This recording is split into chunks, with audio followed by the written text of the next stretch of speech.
Kita ke informasi berikutnya. Lantaran terbakar api cemburu, seorang suami di Lampung Utara nekat menghabisi nyawa istrinya sendiri di area perkebunan singkong. Pelaku cemburu dan kesal karena panggilan teleponnya ini sebanyak 21 kali tidak diangkat dan mencurigai istrinya berselingkuh. Nah, yang tadi sudah sempat kita bahas ya, Andi Kumala ya. Peristiwa pembunuhan ini bermula saat keduanya terlibat cekcok dalam perjalanan pulang dari tukang urut. Pertengkaran kemudian berlanjut hingga mereka masuk ke kebun singkong, dan dalam pertengkaran itu pelaku mempertanyakan mengapa teleponnya jarang diangkat saat korban bekerja di Mesuji, Lampung. Pelaku ini sempat menelpon korban sebanyak 21 kali karena curiga istrinya berselingkuh. Kemudian korban yang merasa jengkel memarahi dan menendang paha suaminya. Pelaku yang emosi kemudian mencekik, menginjak dan melilit leher korban dengan kain di dalam jilbab hingga tewas.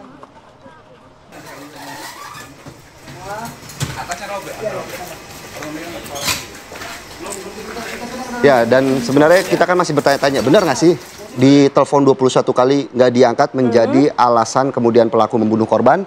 Kami sudah terhubung dengan Ibda Darwis, Kanit PPA Satreskrim Polres Lampung Utara. Selamat pagi, Pak Kanit. Selamat pagi, Assalamualaikum warahmatullahi wabarakatuh, Bang Philip dan ya, waalaikumsalam. Kumala. Pak Kanit, kami penasaran Pak, apakah memang betul motif pelaku membunuh korban ini karena merasa jengkel begitu, ditelepon sebanyak 21 kali tidak diangkat dan dicurigai berselingkuh? Dapat kami sampaikan, betul sekali, pada saat pelaku menelpon korban sebanyak 21 kali, namun tidak diangkat oleh korban. Selanjutnya terjadilah pertengkaran atau percekcokan antara korban dan pelaku di salah satu ladang perkebunan singkong yang ada di Dusun Bumi Rejo, Desa Sawajajar, Kecamatan Kota Bumi Utara, Kabupaten Lampung Utara. Iya, Pak Kanit, apakah percecokan ini baru terjadi saat itu, saat pelaku merasa teleponnya ini tidak diangkat, atau memang sudah lama terjadi cekcok antara mereka berdua?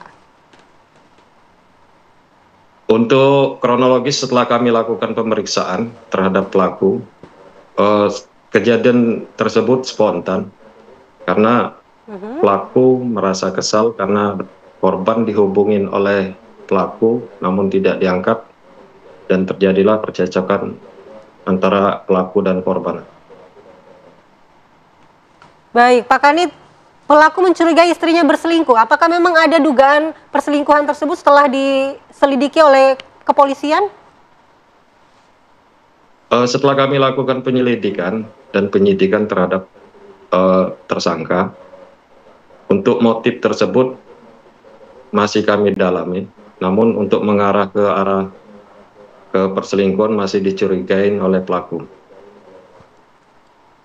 Baik Pak Kanit, untuk ketika kejadian terjadi perselisihan antara pelaku dan korban, apakah kemudian ada warga sekitar yang sempat mendengar ataupun mencoba untuk membantu melerai perselisihan ini, Pak?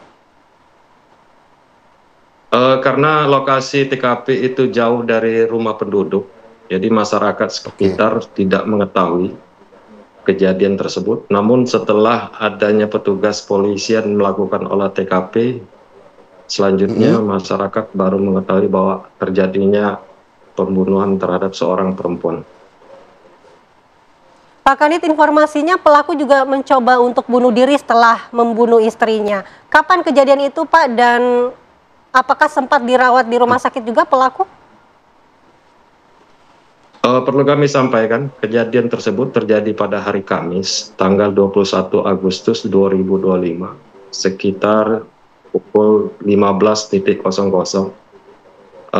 Setelah terjadinya pembunuhan tersebut, selanjutnya pelaku membeli racun tikus yang ada di sekitaran TKP, salah satu toko.